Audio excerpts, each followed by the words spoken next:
This is why chosen ones are alone. No friends, no relationships. You've noticed it, haven't you? That peculiar emptiness around you. The phone that rarely rings with genuine invitations. The birthday parties you're not invited to.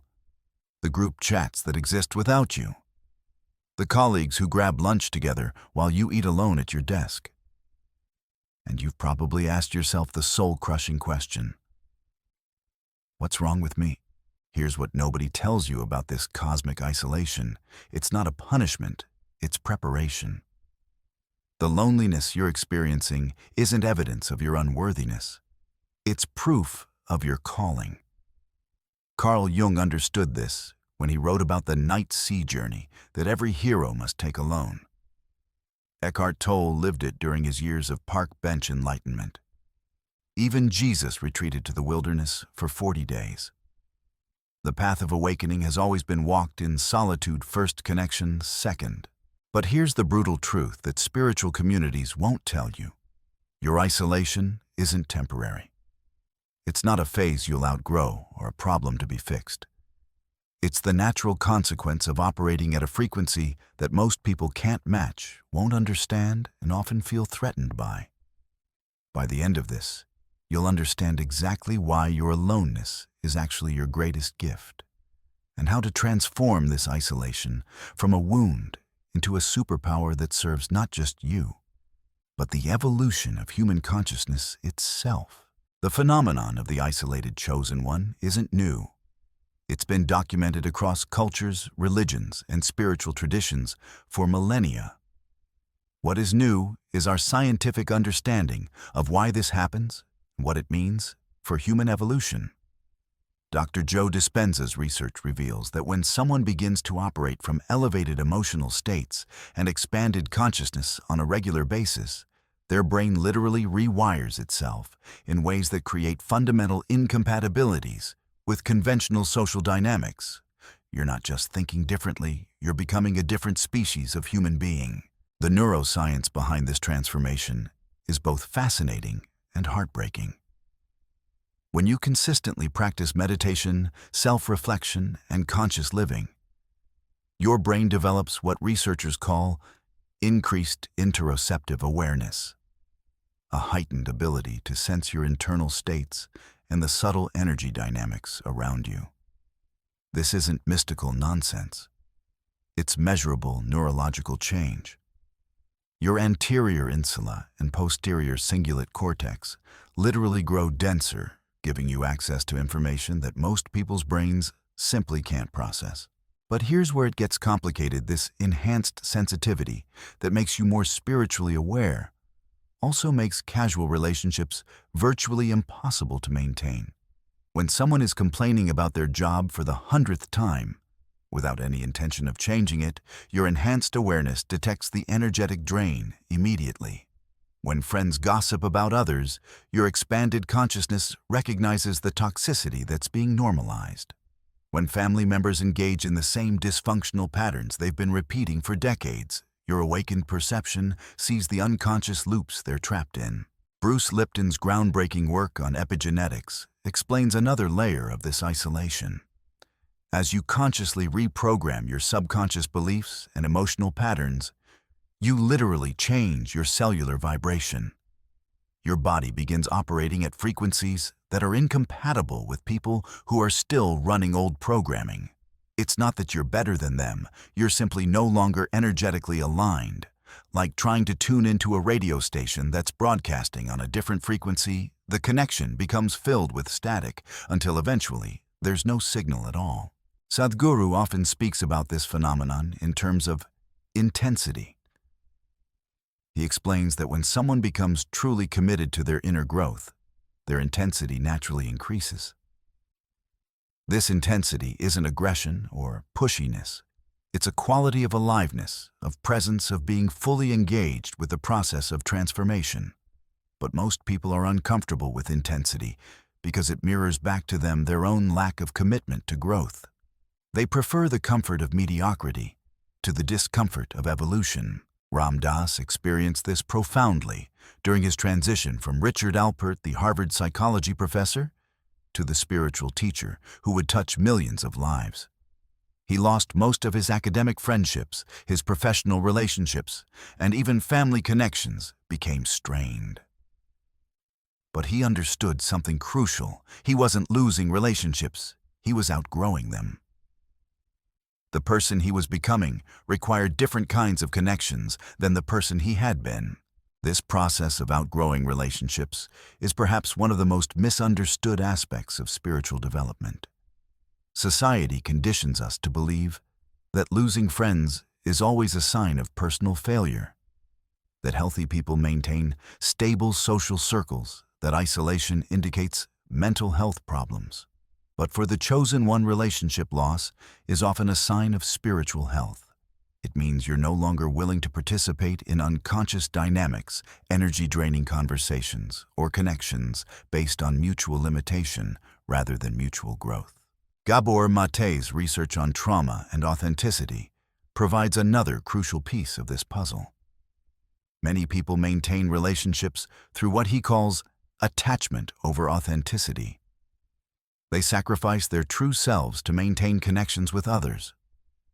They suppress their real thoughts, feelings, and perceptions to avoid conflict or rejection.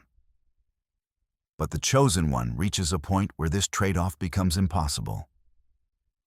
The cost of inauthenticity becomes higher than the price of loneliness. This shift usually happens gradually, then suddenly. You start noticing how drained you feel after certain social interactions. You begin recognizing the patterns of manipulation, drama, and unconsciousness that characterize many relationships. You realize that what you thought was friendship was often just mutual enabling or shared trauma bonding. The people you thought cared about you were actually invested in keeping you small, predictable, and available for their emotional needs. Caroline Myss describes this phase as spiritual adolescence, a time when you're too evolved for your old life, but not yet mature enough in your new consciousness to attract aligned relationships.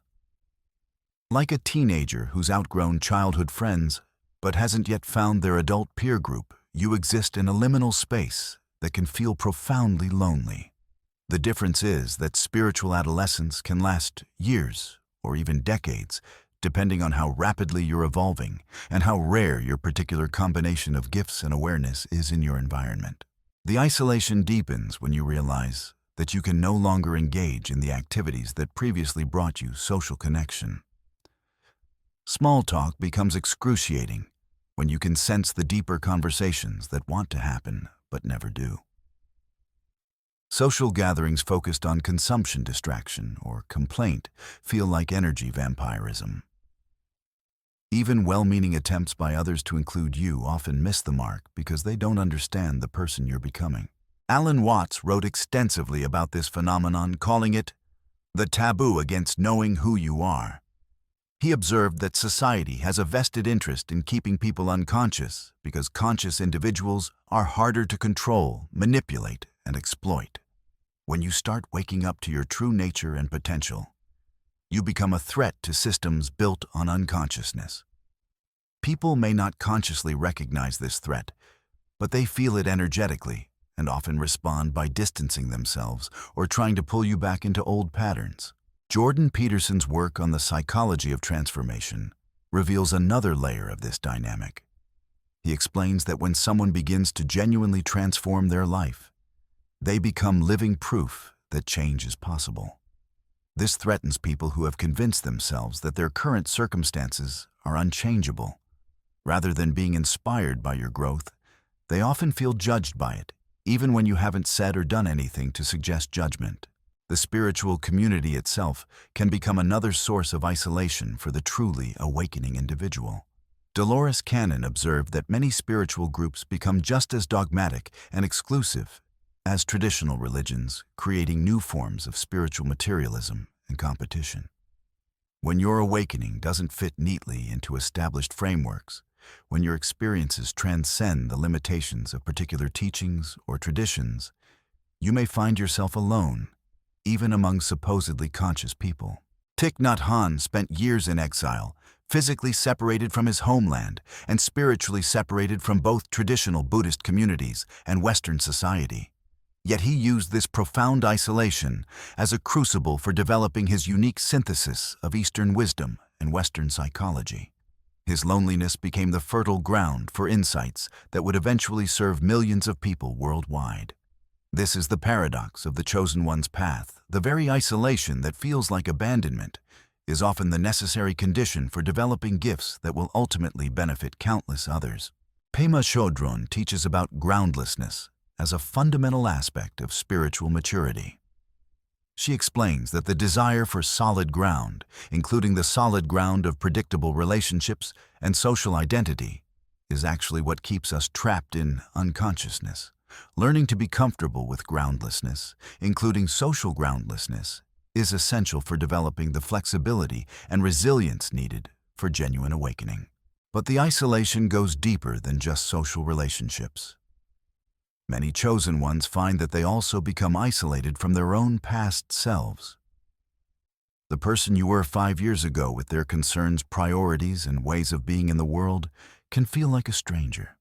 This internal isolation can be even more disorienting than external loneliness because it challenges your sense of continuity and identity. Who are you if you're no longer the person you've always been? Dr. Bruce Lipton's research suggests that this identity dissolution is actually evidence of successful reprogramming at the cellular level. The old neural networks that created your previous personality are literally being replaced by new ones aligned with your expanding consciousness. This process requires a period of what he calls cellular confusion, where your system is reorganizing itself around new information and new possibilities.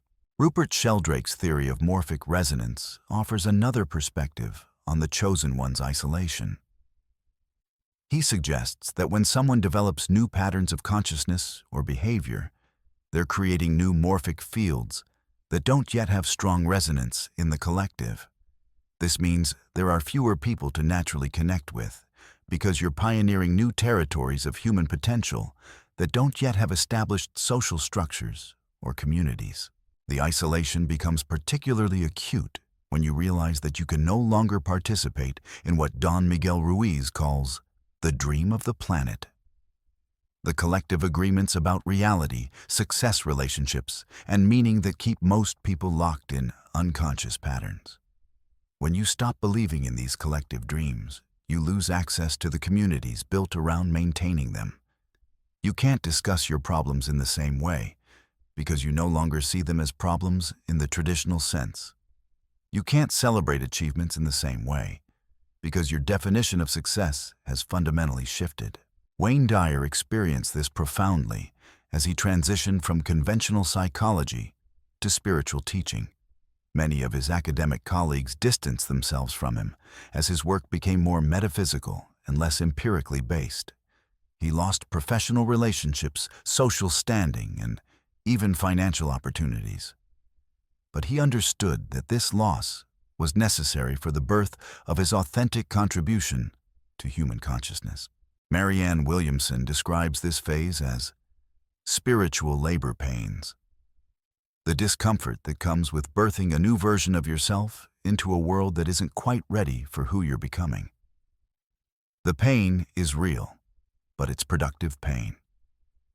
Something new is trying to emerge through you, and isolation is often the necessary condition for this emergence. The challenge is learning to distinguish between productive solitude and destructive isolation. Productive solitude feels spacious, creative, and full of potential even when it's emotionally difficult. Destructive isolation feels contracted, bitter, and hopeless. The key difference is whether you're using the alone time to deepen your relationship with yourself and your purpose, or whether you're using it to nurse wounds and build resentment. Deepak Chopra teaches that consciousness is inherently creative, and that periods of apparent emptiness are actually times of infinite potential waiting to manifest. When you can learn to see your isolation not as abandonment, but as a blank canvas, everything changes. The emptiness becomes spaciousness. The loneliness becomes freedom. The lack of relationships becomes an opportunity to develop such a strong relationship with yourself that future connections will be based on wholeness rather than neediness. Jon Kabat-Zinn's work with mindfulness meditation reveals that much of the suffering around loneliness comes not from being alone, but from our resistance to being alone. When we can learn to be fully present with our solitude without trying to escape it or fix it, we often discover that we're not actually alone at all. We're connected to something much vaster than social relationships. We're connected to life itself. This connection to life itself is what the mystics have always pointed toward. Mooji teaches that the person who thinks they're alone is the ego, not your true self. Your essential nature is never separate from the whole, never isolated from the source of all existence. The loneliness you feel is actually homesickness for your true nature. And the cure isn't finding more people to fill the void, it's recognizing that there is no void. But this recognition doesn't happen overnight, and it doesn't eliminate the human need for connection. Even the most awakened beings have sought out others who could understand their experience. The Buddha created the Sangha, a community of practitioners who could support each other's awakening. Jesus gathered disciples who could comprehend his teachings. Every spiritual tradition recognizes that while the inner journey must be walked alone, it's ultimately meant to be shared with others who can appreciate its significance. The key is understanding that these aligned connections can't be forced or manufactured through conventional means. They arise naturally when you've done enough inner work to become magnetic to others who are operating at similar frequencies.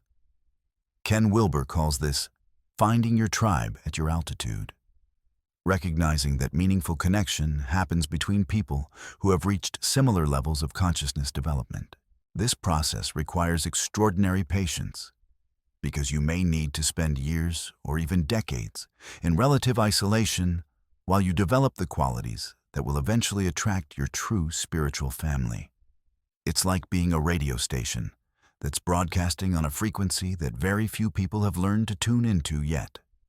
The signal is clear and strong, but the audience is small because most people's receivers aren't sophisticated enough to pick up the transmission. Nassim Harameyn's work in physics provides a beautiful metaphor for this phenomenon. He explains that certain frequencies exist in nature long before technology develops the ability to detect and utilize them. Radio waves existed long before radios were invented. Your particular frequency of consciousness may be broadcasting clearly, but the social technology for receiving and appreciating it may not yet be widespread in your environment. This is why many chosen ones find their deepest connections through their work or creative expression rather than through traditional social channels. When you're expressing your authentic gifts in service of something larger than yourself, you naturally attract others who resonate with that same calling. The connection happens around shared purpose, rather than shared entertainment, mutual growth, rather than mutual comfort. Tony Robbins often speaks about the difference between connection and rapport. Rapport is surface-level compatibility based on shared interests or backgrounds. Connection is soul-level recognition based on shared values and vision. Most people mistake rapport for connection and wonder why their relationships feel shallow or unsustaining. The chosen one learns to wait for true connection rather than settling for mere rapport. But waiting for connection while living in isolation requires developing what could be called spiritual emotional regulation. The ability to remain emotionally stable and creative, even when your social needs aren't being met through conventional channels. This involves learning to source love, validation, and companionship from your relationship with existence itself, rather than depending entirely on other people to provide these experiences. Wim Hof's work with breathing and cold exposure offers a powerful parallel to this process. Just as he teaches people to remain calm and centered in physically extreme conditions, the spiritual path teaches you to remain emotionally centered in socially extreme conditions. The isolation becomes a form of training that develops capacities you'll need for your eventual service in the world. Bessel van der Kolk's research on trauma and healing reveals that many people's attachment systems have been damaged by early experiences, making genuine intimacy feel threatening or overwhelming. For these individuals, periods of isolation aren't just spiritually necessary. They're psychologically essential for healing the wounds that prevent authentic connection. The alone time becomes a cocoon where damaged trust can be repaired and healthy boundaries can be developed. But perhaps the most important understanding about the chosen one's isolation is that it serves not just personal development, but collective evolution. Barbara Brennan's work with energy healing suggests that individuals who can maintain high-frequency states, even in isolation, are actually anchoring new possibilities for human consciousness. Like tuning forks that can bring other instruments into harmony, your ability to remain centered and loving, even without social support, helps establish new patterns that others can eventually access. Louise Hay discovered this during her years of working with people facing life-threatening illnesses. Many of her clients found that their healing journey necessarily involved periods of profound isolation as they released old patterns and developed new relationships with themselves. This isolation wasn't punishment for their illness. It was a crucial part of their transformation process that ultimately enabled them to serve others in ways they never could have before. The isolation also serves as a form of spiritual boot camp, developing qualities that will be essential for your eventual role in the world. Patience, self-reliance, emotional regulation, creative problem-solving, and deep trust in life's intelligence. All of these capacities are strengthened through extended periods of solitude. You're not being isolated because you're defective. You're being prepared for a level of service that requires exceptional inner strength and stability. Carl Jung understood this preparation process intimately. His own dark night of the soul, documented in the Red Book, involved years of profound psychological isolation as he explored the depths of the unconscious mind.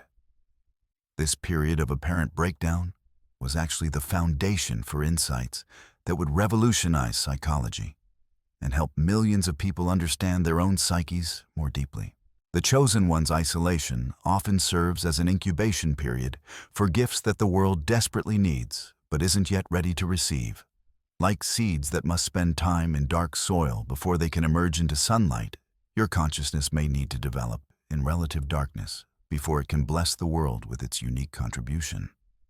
The loneliness you experience isn't evidence that you don't belong. It's evidence that you belong to something so large and important that it requires this level of preparation. This understanding doesn't eliminate the pain of isolation, but it can transform your relationship to it.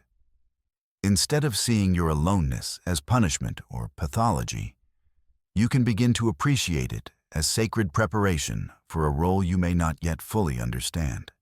The emptiness around you isn't a void to be filled with random relationships. It's a sacred space being held for connections that will serve the highest good of all involved. Your isolation isn't evidence of your brokenness. It's proof of your wholeness.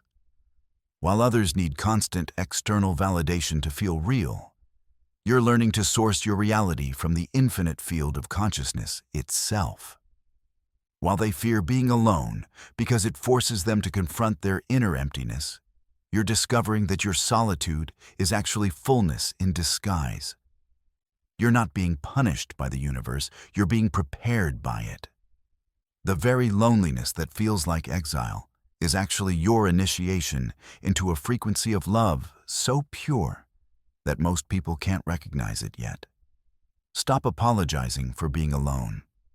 Start celebrating it as the sacred chrysalis where your true self is being born.